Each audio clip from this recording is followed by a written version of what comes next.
Welcome back, everybody. Today I'm going to teach you how to install Claude in Excel. This integration allows you to use Claude's AI capabilities directly within your spreadsheets, making data analysis and automation much more powerful. First, open your Excel app on your computer. Once Excel is up and running, direct your attention to the upper right corner of the screen. Here, you'll find the Add-ins option. Click on it to access Excel's add-in marketplace, where you can browse and install various tools to enhance your spreadsheet experience. Now that you're in the Add-ins section, locate the search bar at the top. This is where you'll find the Claude add-in among thousands of other available tools. Type Claude into the search bar and hit enter. The search results will display the Claude add-in, and you'll notice an add button right beside it. Go ahead and click that add button to begin the installation process.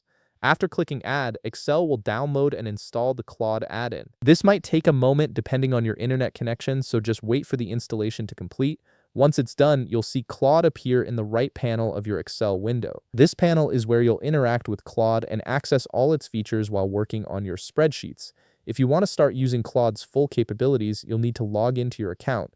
Look for the login button within the Claude panel and click on it. This will bring up the authentication screen where you can access your existing Claude account or create a new one if needed. On the login screen, you'll have several convenient options to choose from. You can select Continue with Google if you prefer using your Google account for quick access. Alternatively, if you'd rather use a different method, you can enter your email address directly. Choose whichever login method works best for you and complete the authentication process.